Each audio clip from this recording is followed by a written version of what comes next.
My chipmunk is starting to go down some. Your what? My chipmunk chin and cheek. Do I want to use that part of the intro? I No! sure fucking do. No!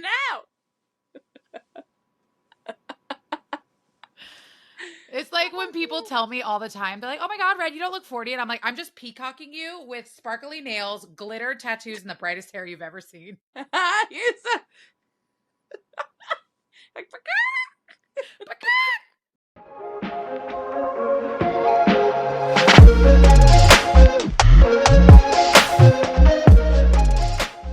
Hey guys, welcome back to the Dark Collective podcast with me, Miss Red, and the gorgeous Miss Jen. hello, everyone.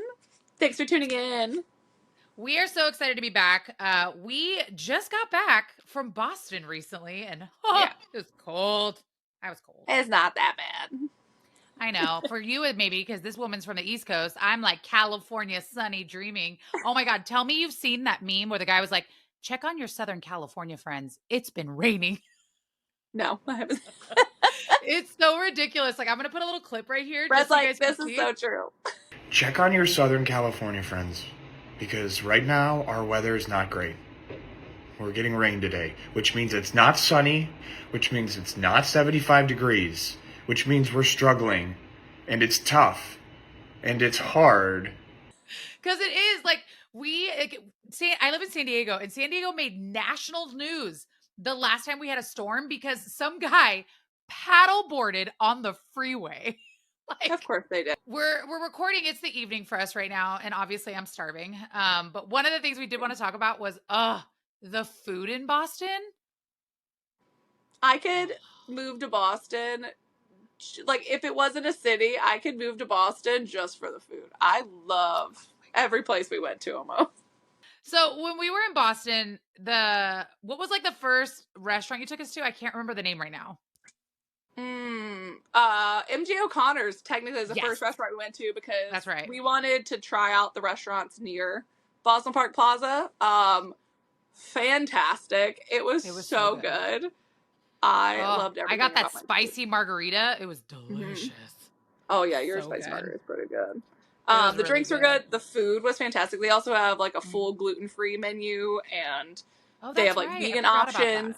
Yeah, they have all kinds of stuff. And that's where we met a bunch of our volunteers at. They were also yeah. I loved meeting. I love how when we meet our volunteers, like we literally gave them nicknames without them even knowing we gave them nicknames. Like it was just so cute. And like I won't talk about all of them, but our favorite was literally one of our favorite nicknames was, oh, she's the flight attendant.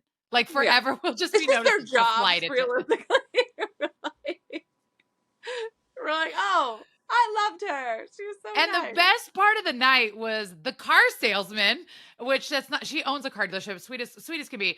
Literally, her husband came to pick her up. Oh my God. And he honked, and I turned around and I was like, hi, hubby. And he was like, burr, burr, burr, burr, burr, burr. And I was like, yes, you're integrating yourself into our party. He will fit right in with John and Cody. He will be perfect for Con Daddy. Con Daddy Part 3. Right? We got to bring them all in. Bring them all. It was just like such a cool experience to meet them and to put faces with names, because all we know are the applications. And so it was just really cool to meet them. And it was such a good group of women. And I think what I liked about the restaurant is we were so loud and ridiculous and they just didn't care. They didn't care. Cool. And like, it's nice because it's not that it's away from everything, but like, it's not in like the North End where it's restaurant upon restaurant and everything's like crazy crowded.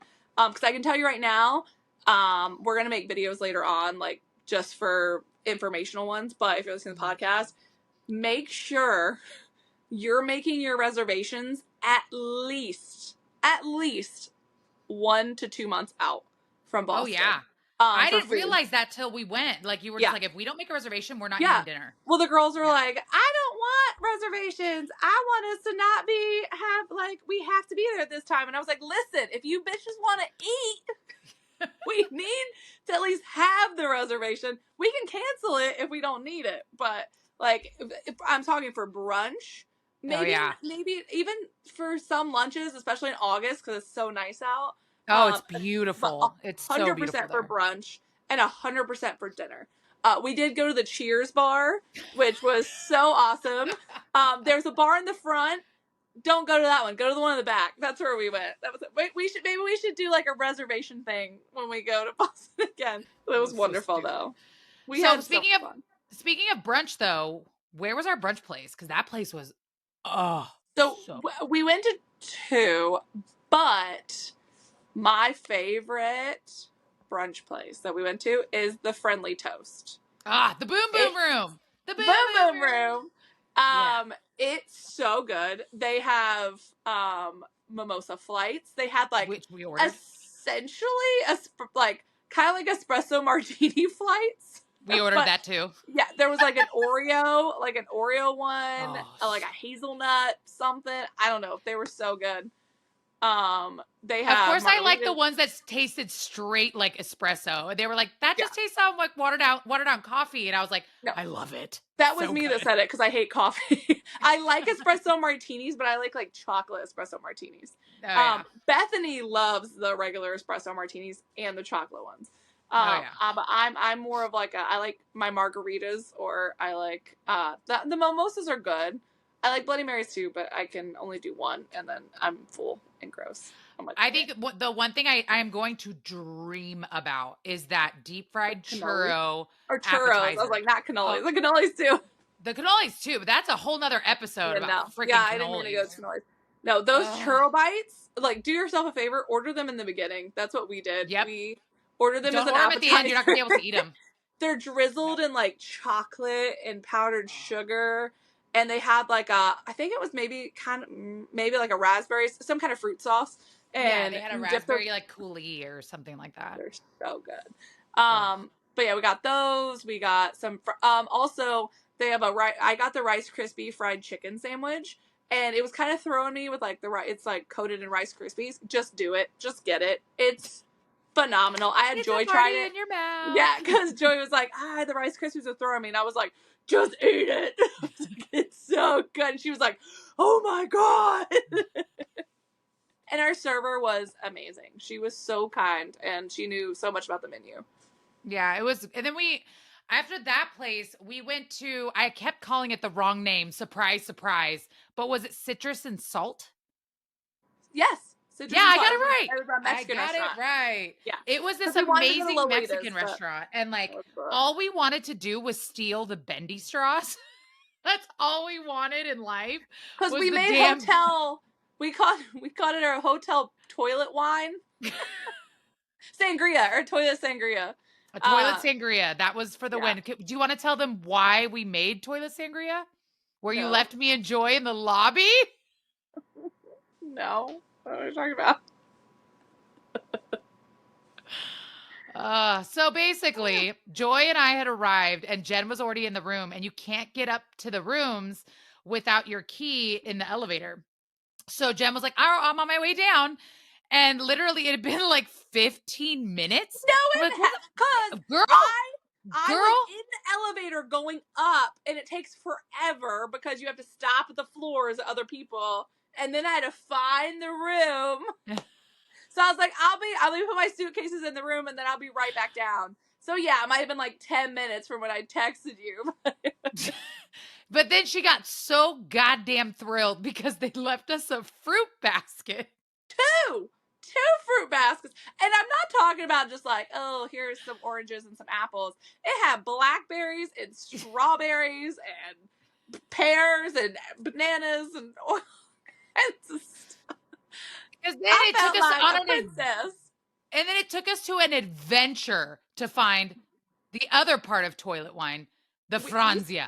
I think we spent about half a day trying to find boxed wine in Boston because no one had it. All the fancy, no one had it. There's all kinds of liquor stores, but all of them had fancy wine. And I was like, I'm not paying $30 for a little bottle for toilet sangria. I'm not doing it. So we spent $50 on Uber. Trying to find a $4 box of wine. $14.99. box wine.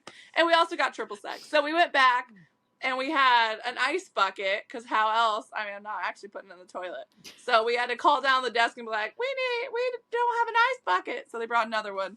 So we like put the little liner in it, and then we made sangria, and we drank about a cup of it because we didn't want to drink. You guys, we are so excited. We do have an amazing guest today. Her name is what, Miss Jenn? Dawn Darling. Dawn Darling. And she will be right on. All right, you guys. So go ahead and stay tuned as we talk to Miss Dawn Darling. Well, Dawn, you are one of our signing authors for Sinners and Stardust. Are you excited? I am so excited. It's one of the first events that I get to do. So I've only been to one other. Ooh, that's so exciting. Do you have any other ones planned this year? Yes, I'm going to, Troy Duran is hosting one in New Orleans, Dark Star Con. I'm going to that one. My buddy Cassandra and I actually bullied our way in. We're not proud of it, but I feel that. You gotta do what you gotta do, okay? Yes, we were on TikTok for a few weeks, probably just making the stupidest videos, trying to make him feel bad for us, and it worked. So hey, it worked. You gotta take what you can get, okay? Yeah. And then we're also on our way to the Fabled Fantasy event in Disney, and then we'll be over in Arizona in the same month. So pretty busy at the end of this year. Who was the first author that you fell in love with? Oh, so I am the stereotype of a millennial. I read Harry Potter in the 3rd grade and never looked back. So that was the very first series and author I fell in love with, and just kept going. As an adult, I would probably say Leigh Bardugo is who I look up to the most. Yeah. And would shit my pants if I ever got to meet her. So, like, probably wouldn't be able to find words, but it's like fate. It's like the new girl, Nick and Jess, when they meet Prince. Oh my god! Oh my god!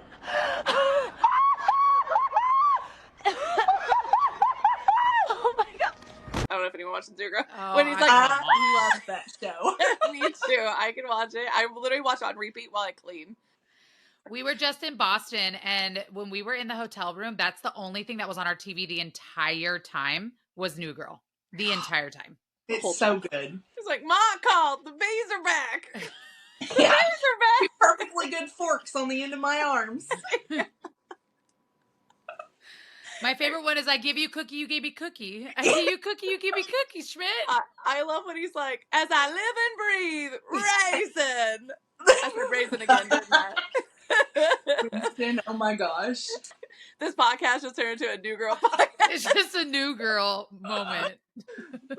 Well, It's so good. it's a good topic. I love New Girl, man.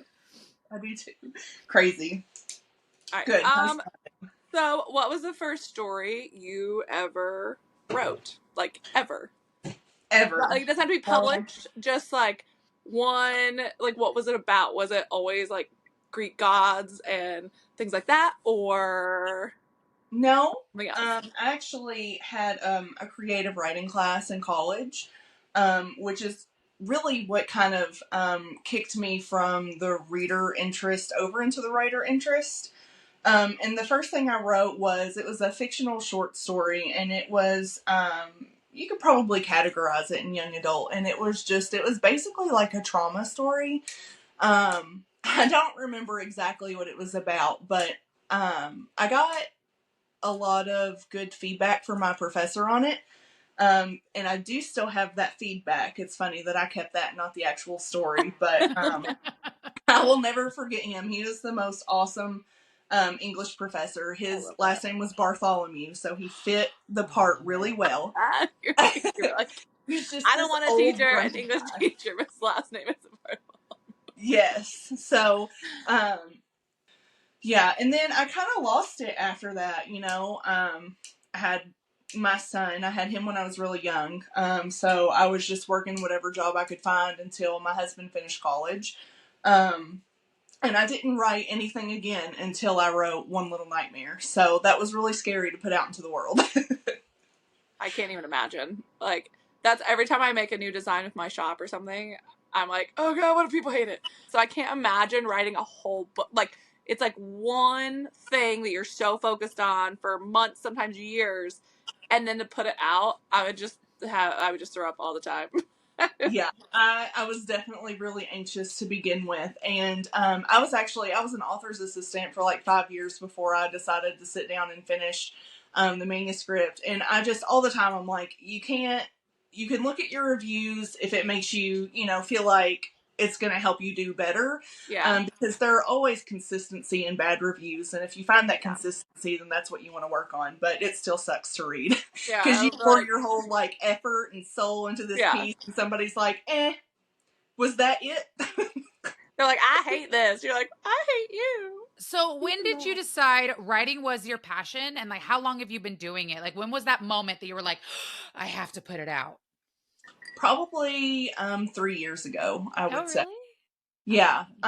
It was something, if you read the author's note in the back of One Little Nightmare, I go into it a little better. But having my first son was really easy. We got pregnant when we were teenagers. And as you can imagine, that was pretty taboo here in Kentucky, and we didn't get a lot of help. But then we got a little older and, decided we wanted another baby, and it just didn't happen. And so we had my second son via IVF, and that was a really long 5-year road. And so you talk about pouring your heart and soul into something. Yeah. All of those emotions went into book one. And after I finished it, and I had this like lump of my heart in my hand, I was like, roll the dice. You're like, now what? Do I go with it? Do I keep it for myself?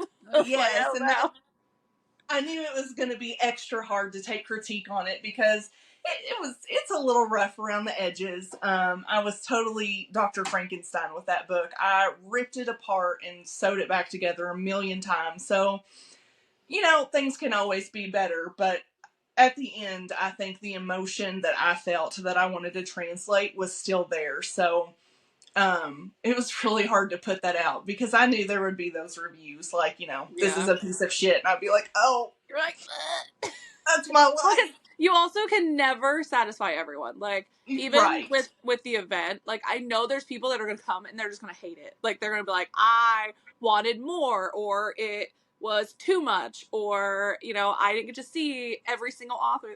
So, like, I myself, I'm getting better at taking, like, criticism and stuff like that. But, I mean, I know what's going to happen, and I'm just going to make Red and everyone else read all those, and I'm just going to go hide. All right, so how many books, or if you can't tell me, but how many books are you planning for your series? So originally I could wholeheartedly tell you 3. Yeah. But I started writing One Saccharine Dream, and I hit 120,000 words, and I knew that at least 40 to 50 needed to go into it until it was done, which is way too long. One Little Nightmare was like 62,000 words, so there was no way that I could just double that and expect my readers to pick it up. So I cut book 2 short. So now I have the rest of this super tangled web that I'm supposed to fit in one more book. So I'm going to write it. I'm going to start it, and we'll see how it goes. If there has to be a 4th one, it's a toss up. That's fine. I love having multiple books from the same series on my shelf. Yeah. It's just so interesting to me how, because I'm new to the book world. I've only been here like 2.5 years, and they make fun of me because of my loves and dreams and books. I'm like that, like, oh, you're like a little plushie with like a little bit of devil horns, but not enough to have a dagger and gunplay. Like that's the best way I could describe it. But because recently I feel like it's happened a lot in the book industry where people are like, oh, this is the last book of the series. And the author's like, ha ha ha, no. I'm like, Zodiac Academy. I don't know if they planned that, but I can promise you that I did not. Right. Good. At least you're not doing it deviantly. That's right. It was not promo or marketing. It was, I have no idea what I've gotten myself into. All kinds of special editions I collect. I like the pretty things. And like this one. Like Yeah, this one? exactly like that. Just a little. Yes, I still have a whole shelf of her that I'm keeping for a rainy day, but don't tell anybody. I won't.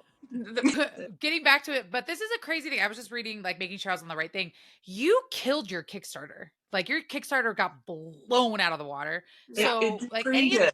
any advice for people that want to do that? How quickly did you hit your goal in Kickstarter? It was like 4 minutes and 37 seconds. Oh my God. Insane. Jesus. Yeah, so the advice I have, I don't know if it works for everybody. You know, there are some marketing things where you just go with your jellies, you know. And I just went with them. I think Kickstarter is a really aesthetic platform. Yes. And so the harder you lean into that, the more success you're going to have. And I did a lot of chatting back and forth with Rebecca L. Garcia. I don't know if you've ever seen any of her Kickstarters. Yeah. But I'm she friends with Steve and Hutton, just and had they're a really co-authors. big one. Yes.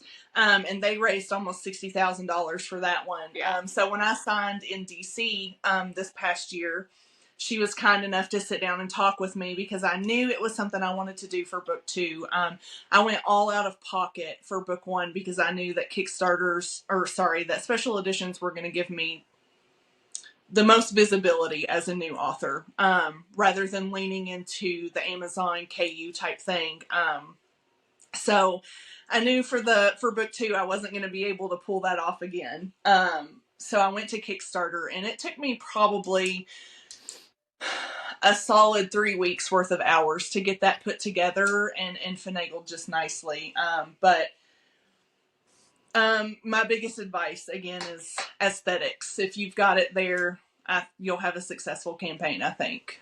And research, but I don't have any secrets. I share everything. So any questions, I'm free to talk about it. I don't mind. I love that. Being open about stuff like that is so huge for people, especially when, you are trying to put out a book and not drain your bank account doing it, so. No gatekeepers here. Yes, No. and people, they just don't realize how expensive it is. I've gotten some pretty nasty emails about my Kickstarter just telling me that I'm money hungry and how dare I charge what I charge for those books. And I don't think people realize that I will be writing a check to my artist that is 3 times the amount that I will be bringing home for myself. Yeah. So whenever you plan the cost of your tiers, that's something you have to think about is how much am I paying my editor for this book? Yep. How much am I paying my artist for all of the things that I want to give you? And then, you plan your stretch goals, and people, those are expected to be given for free. And so you have to add up, okay, if we hit up to 10 stretch rewards, then I need to make sure that cost is made up somewhere. And so you add it a little bit into your tiers, and, and it's not their fault. Consumers don't care. They see the price tag and no other thought has gone into it. And that's okay. I do the exact same thing when I go to Target and I don't understand why something costs as much as it costs. But I did have to, I put something up on social media about it.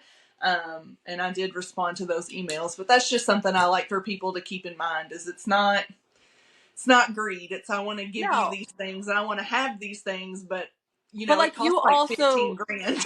You also need to make a profit as well for your time and everything. You're also putting your heart and soul into these books. Like, I feel like that's something people also don't look at is, it's, if they were doing it as well, they would very much look at it as, I need to make some kind of profit. Like, maybe not a whole lot, but something to make up for everything. I was actually surprised, and this is something that I think authors should look into as well. Kickstarter will give you smart links so that you know where all of your people are coming from.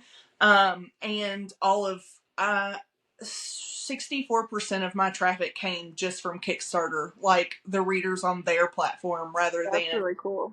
Yeah, my Instagram or anything like that. So there are people on that platform who want to support you and don't even know you. But so what exactly is your series about for those that haven't read your book yet? Do you know that is like asking for a 2-sentence synopsis of my book. I mean, we got time. We got time. No, so my books, they are obviously based in Greek mythology. Pandora's Box gives it away, I think. But I grew up in a really religious community, as you can imagine. In Kentucky. You're lying. Yeah. And I've always had my own struggles with that. And again, I relate that back to my IVF. We kept ours really quiet because anytime you talked about it, it was on God's time. Maybe it wasn't meant to be. If He wants it to happen, He will. And when you're going through something, it just made me really bitter, I think. And so I have this whole concept with my books that all religion is the same, right? Based on the same concept, but the way we view it determines what gods you pull from it, right? And my books, I chose Greek mythology to go with it, but it is about the cruel side of the gods. There is nothing romanticized about my series. Hades and Persephone do not get their happy ending. Everybody is broken. And I know that a lot of dark romance and dark fantasy authors say that, but I didn't. I felt so broken during IVF that like I didn't want that romanticized story because there was nothing romantic about what we were going through. And I think that that's reality. I think that's life. And I put a lot of that into the book. And so going forth, if you read any of my content warnings, please take that to heart. Is not romantic. I don't read any triggers ever. Ever. But the only thing that will make me stop reading is cheating. That's my only hard no. If there's cheating between the two main characters, I won't even touch it because I'm like, it feels like I'm getting cheated on. Like my body gets hot and I get like physically sick because I'm like, how dare you? No, I promise, no cheating in mine. But would you say your book's more of like a dark tragedy? The first book is definitely, it is a psychological thriller, and it definitely has a tragedy arc. Okay. And I was very upfront about that in the beginning, and people were still like, what the hell just happened? And I was like, I told you. You're like, I'm marketing it. Yes, and so I get a lot of questions about that character, and I actually, I'm writing a novella for her, for my Kickstarter, and... Oh, that's awesome. Yeah, I started on that, but... So would you say, so that kind of feeds into, like, who is your favorite character in your series? Like, what, like, could you pick? I have two, actually. And it's, shockingly enough, isn't either of my main characters. I love them very, very, very much. Some side characters make everything. Yeah. The side character, yes. Because I just feel like there's a lot of pressure when you do your main characters. You know, they have to hop in bed. They have to have struggle. They have to do this, this, and this. But it's always a little more free with the side characters. And I enjoy not having that pressure on them. So from book one, my favorite character, her name is Lytta. Lytta. I'm super Southern, so I know it's hard to hear that, but if you haven't read it yet, I don't want to give any spoilers, but she's definitely one that will stay with me through my entire career. She's on the cover of the book, so if that tells you anything about... Yeah, I would say she's there. There for a bit. And my second book, my favorite character is actually Nyx. She's one I introduced. I had a short story that was like a grabber for my newsletter. Mm-hmm. And when I was sitting down to plot the second book, I realized that short story would fit perfectly into the beginning of book 2. And so I took it down and I rewrote everything and put it in.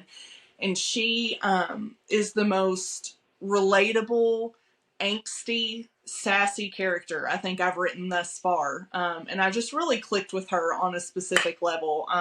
And she's probably one of my favorites, I would say. Love that.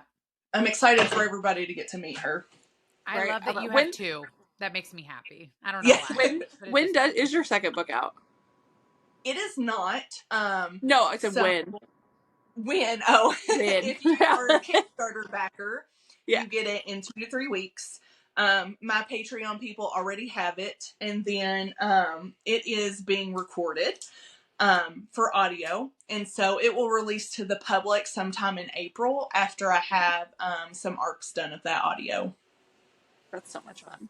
Yeah, I don't have a date yet, but right, you're like sometime around April. So what is, whenever you're not writing, what is your favorite genre to read? Oh, this is going to surprise everybody, I think. Really? Oh, I'm so excited right now. You're like, rom-com. I don't read any dark romance. Yeah. I've never read, like, H.G. Carlton. I've never read those books. I've never read, like, any Sarah Kate. I met her once, and she was fantastic. I've never read any Sarah Kate either. I've almost read her a few times, and then them dang book recommendations you see, and then I'm like, ooh, I want to read this one instead. They just get you. Yeah, I've got enough dark going on in here when I write that when I step away, I just kind of want to be like a potato. I want it to be easy. So I watch New Girl all the time, and I read rom-com. When we were in Boston, Jen, what was the one thing I wanted to hear when I was out there? Do you remember? Boston?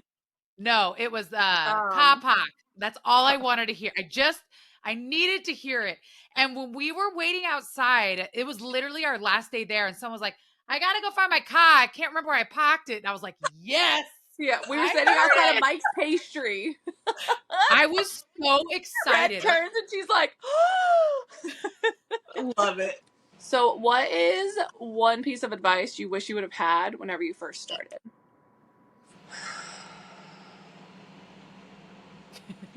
That is a hard one because I was a PA, so I was getting all of the advice. Ooh. But I think I can safely say the biggest one was just write the damn thing. Even if you write just an outline for each chapter, you will have nothing to edit. You'll have nothing to beta. You'll have nothing if you don't just write it. Do it. Mm-hmm. Just get it done. Doesn't matter how many words it is. It doesn't matter if it's coherent. Like, that's what editing is for. Your first draft doesn't have to be anything. And I guess that was the first piece of advice I got. The author I was PAing for was like, well, just do it. Yeah. Doesn't have to be good right now. And I was like, put it down. You can tweak it later. Right. You're right. Like, I'm the only one who's reading it right now. Who am I trying to impress? Like, yeah. So, yeah, and it really sparked. I'm working on something else for my Patreon. It's a totally different book, and it's not of Gods and Monsters related at all. And I was really scared to do it until I remembered to just write it. So, oh, that's awesome. Yeah, I'm ready for it. Like, let's go. Let's get it. Yeah, it's a lot darker. And I'm ready to see where it goes. I got to finish this one first. Sorry, I finished this one first. No, that's okay. So we're absolutely thrilled to have you at Sinners and Stardust, and it's our first year, so we're learning just as much as, any new author, vendor, anyone starting out would learn. So what I would love to know from you is, what are you most excited about? Like, you're excited to go. What is the one thing you are super excited about Sinners and Stardust? Besides meeting readers and authors, I think you guys are the most eclectic group of leaders that I have seen thus far in event planning, and that makes me really excited because I know it's going to rock. I'm excited for the ball. I'm excited for the signing floor. I think it's just going to be a grand time, and I can't freaking wait. I'm so happy. Thank you. Like, literally, Jen is inside screaming internally, but she's very excited right now. I think, Jen and I both tell each other that we undersell ourselves. Like, we're really bad at that. But I think, one of the things that Jen always has said from the very beginning to her Dark Collective, even when we couldn't say a lot about it in the beginning and couldn't release a lot of things, was that I will not be that corporate event. I will not be that person that you cannot reach out for anything. I will always be accommodating to an extent, to always be there for the people that invest in me. I will invest in them. And as someone who just became her friend a year ago, we became best friends really quickly. And one of the things I just knew is how much that she loves when she loves. And, every single, well, it's true, because like everything I've heard from people that I've talked to that are going to this event, because even people in my world are going to this event, of hairdressing. By the way, I don't live on another planet. But the thing is they all said, like, she is so communicative. Like, every time I've like liked or commented or messaged or DM'd or emailed, she always gets back to me. Like, I love that. And just seems so relaxed and chill. And, yes, Jenn has her moments where we all freak out, but at the end of the day, she has invested her whole life into this event. And hearing it from authors from all shapes and sizes of everyone going to this event just proves that she's doing it right. Absolutely. It really shows. And I don't think some people realize how much just a comment back means, like there are a lot of people who they look at you and they're like, oh my gosh, you must be a millionaire. You're so well known. And she commented on my comment, and like, it goes a long way. It does. I think every single time I've had an author like comment, either email or DM, I always end up we have like a group chat, and I'll be like, oh my God, they just said that they like appreciate what we're doing. I'm like, yes. You, Mr. Darling, can tell you, even if they left me on red, I was like, they read my work. Right? They read it. I think it doesn't matter how large you are on social media or how large you are in your field. There will always be someone that you look up to, and always be someone that can just make your day better with an acknowledgement. And Yes. I think that's what we've done this entire time, is we want everyone to feel acknowledged. Does not matter how small or big you are. You are going to be acknowledged in our event, and you are going to be appreciated. I love that. Inclusive events are always the best. And again, you said it, you're not going to be able to see to everybody's needs, but being understanding about them goes a long way, even if you can't accommodate. So I think it's going to be a really, really fun event, and I can't wait to be there. Counting down the days. Right, I know. I'm like, 6 months. It's only February. Oh, I know. I'm not ready. Exactly. Well, Miss Dawn Darling, thank you so much for being here. All of her information will be in our notes on all of our podcasts that we are posting this on, all of our socials, Instagram, Spotify, Apple Podcasts, Amazon Prime Podcasts. So you guys have lots of different places to listen to this. We are so excited, and thank you so, so much. Of course. Thanks for having me. Of course. Jenn, any final words? That was it. I was like, bye. Perfect. Love it.